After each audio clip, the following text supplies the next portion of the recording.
Welcome back to the Broadman Word. We are continuing to walk through the creation accounts. And today is very, very exciting, not just because it's the fourth day of creation, but because we are going to space. So, I don't know if you have an astronaut helmet available with you, but you can put that on. No, we are going to be looking at the sun, moon, and stars today as we see Genesis chapter 1, verses 14 through 19 as you turn there, which is the fourth day of creation. And as we look at the sun, moon, and stars, we're going to ask a couple big things, or look at a couple of big things. First, just how the sun, moon, and stars have a purpose. They are not just there to be these astronomical wonders in the universe, but they have a purpose that God gave to them from the very beginning when He created them. And then second is this question of why does He need to create these lights, the sun, moon, and stars, knowing that there's already light that has been created on day one, which then kind of gets very interesting when it comes to the stars specifically and how they were set specifically exactly where they are in the universe. But we're going to get to all of that and more today. So let's start with Genesis chapter 1, verse 14 and go from there. And God said, "Let there be lights in the expanse of the heavens to separate the day from the night, and let them be for signs and for seasons and for days and years, and let them be lights in the expanse of the heavens to give light upon the earth." And it was so. All right, so a couple things here that I think we want to discuss. First, you see the purpose of the sun, moon, and stars. It is to give light upon the earth, as it says at the end of verse 15. That is the purpose of those three things. Now, they're incredible in nature, which we will talk about in just a second, but when it comes to their purpose, that is their purpose.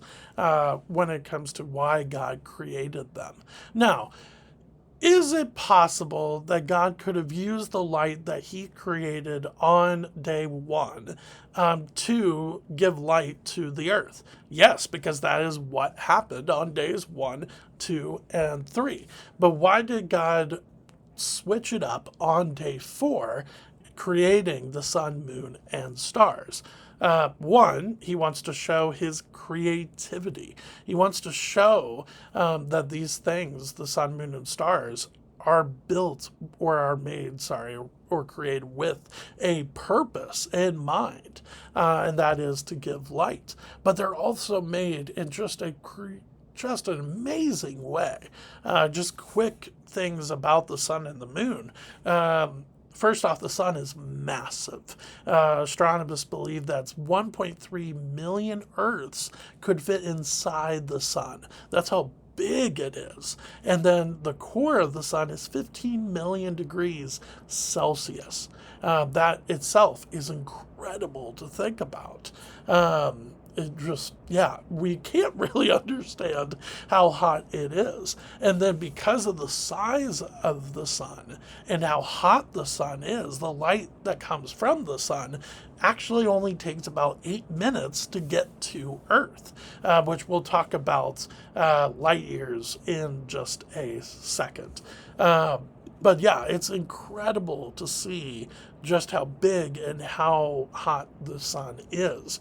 But then you have the moon, which, yes, it is smaller. It is about only a quarter of the size of the Earth, but is still incredible in the things that it does for the earth. The biggest thing, of course, is that it has a very, very big impact on the tides of the seas of the earth. A very big impact when it comes to that. Not only that, but it is really interesting it is very hot or it's very cold on the moon itself. So there's temperature swings, but then finally you can actually only see one side of the moon because it rotates at the same rate it orbits the Earth. So therefore, we only see one side of the moon. Something I didn't really know. So it's kind of interesting to see that itself. But then going back to Genesis chapter 1, you see just the creativity with the sun and the moon and the stars, which we'll get to in a second. But you also see organization, beautiful organization by God. And why is that? Because these things help to not just give light, but they also help to separate the light from the darkness, as we'll see in verse 18 as well. But it also helps to separate other things, like days and years and even seasons, as verse 14 says. So no wonder a lot of ancient cultures and ancient religions show just a admiration for the sun and the moon to the point where they see them as gods or goddesses because of just the creativity and the organization that it takes to have the sun and the moon exist in the first place. And the fact that the one who created those, God, is the same God who sent his son to live a perfect life, to die, and then to be raised from the dead 3 days later, so that you and I could have a relationship with him for all eternity. Boom!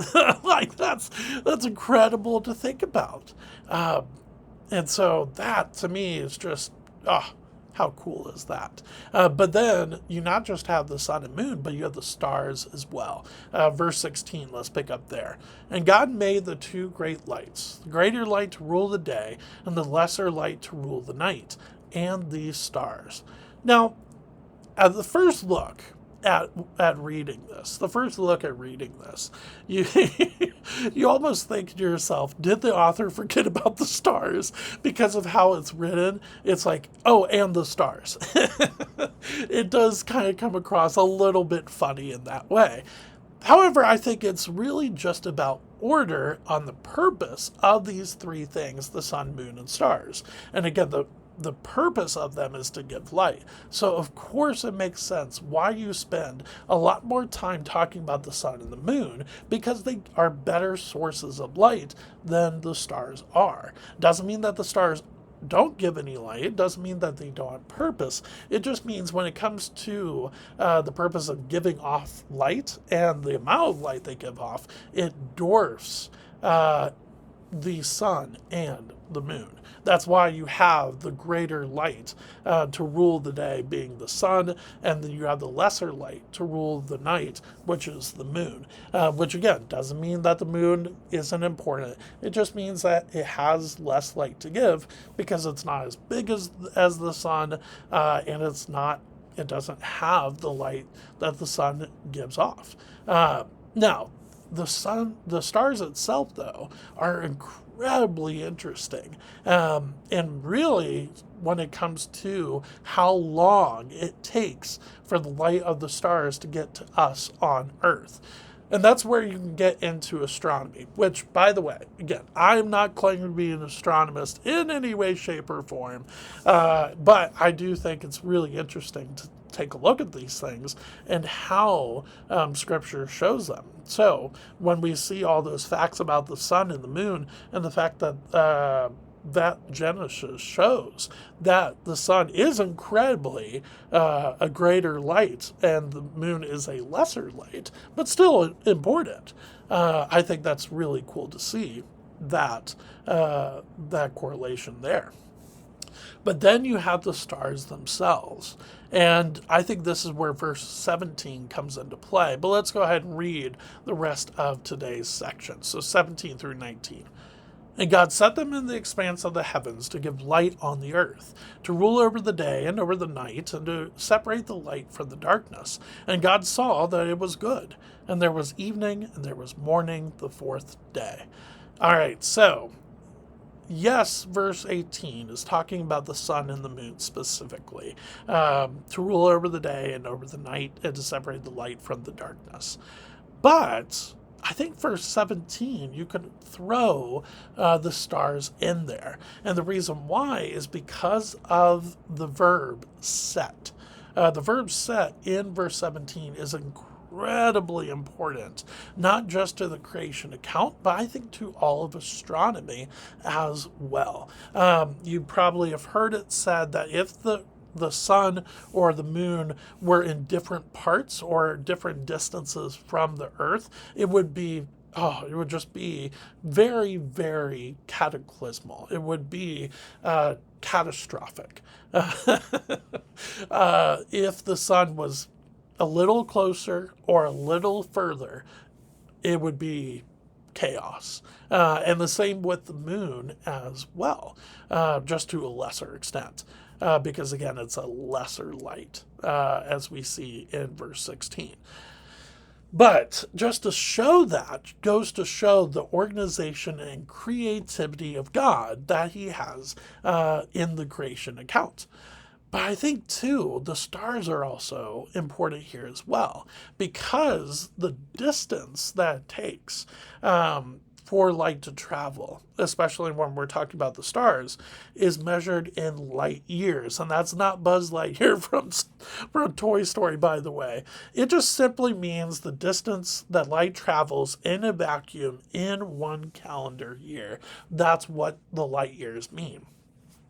And a lot of people think that based off of that, that's how we know that the earth is billions of years old, is because of the amount of time that it would have to take for the light to get from these stars to the earth, the distance, the light years. The problem with that, though, is verse 17 of Genesis chapter 1, where God says, and he set them in the expanse of the heavens. So let me paint a picture here. So let's say you have a star that is millions of light years away from the Earth. If you as an astronomist look at that, and not based on scripture, you would say that it's millions of years old. And as an astronomist, that makes sense based off of the definition of light year. However, if you believe in the creation account in Genesis chapter 1, yes, you could absolutely say that the Lord set that star in the universe that appears to be millions of light years away.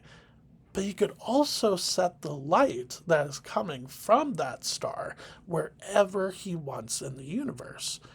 And what I mean is this. Yes, there could be a star that's millions of years old, but God could start the light from that way, way closer, where it's maybe like 6,000 years away from the Earth, the light that's giving off. It looks like it's already traveled hundreds of thousands, if not millions of light years.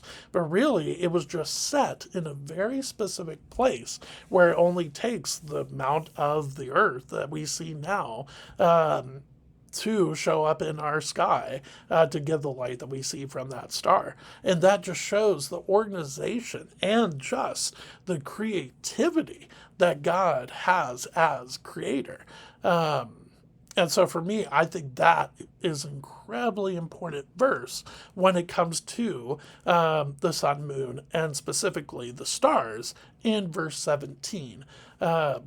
But then, of course, you have the wrap up of the pattern that we've seen. God calls that the thing that he has created on that day good in verse 18, at the end of verse 18. And then you have the cycle again, and there was evening and there was morning the fourth day.